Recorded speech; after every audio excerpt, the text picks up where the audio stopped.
Welcome to Morris Money, where we talk about some of the most interesting small cap stocks in under 5 minutes. I'm your host, Morris Money. Now, taking a look at the broader markets, I found this article from MarketWatch provided by Dow Jones commenting about the volatility of small caps, stating, "A volatile stretch in small caps is just an opportunistic rotation into the lagging sector, rather than investors betting on a strong U.S. economy with looser credit conditions," says one strategist. U.S. small cap stocks looked ready to take off this year after a mostly lackluster 2023, but volatility greeted investors over the past week as uncertainty on when the Federal Reserve will cut interest rates crept back on Wall Street after a mixed batch of January inflation data. The small cap benchmark Russell 2000 Index RUT, which measures the performance of 2,000 small and mid-sized companies included in the Russell 3000 RUA Index, on Friday booked its 7th straight session with a move of at least 1% in either direction, its longest such run since a 10-session streak that ended in March 2023, according to Dow Jones market data.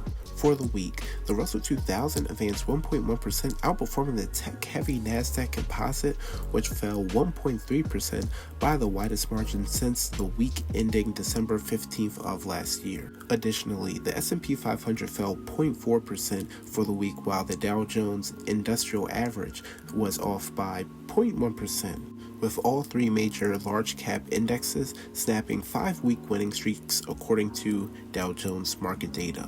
The Chief Investment Officer at CBiz Investment Advisory Services, Anna Rathbon, apologize if I butchered that name, commented, "Small caps are almost directly a Fed story or rate story. You see more volatility in small caps because of their dependency on rates." She continued to say, "Investors usually see small cap stocks getting punished when there is a market sentiment that interest rates will stay higher for longer and recovering on signals that the central bank's monetary tightening cycle might be over."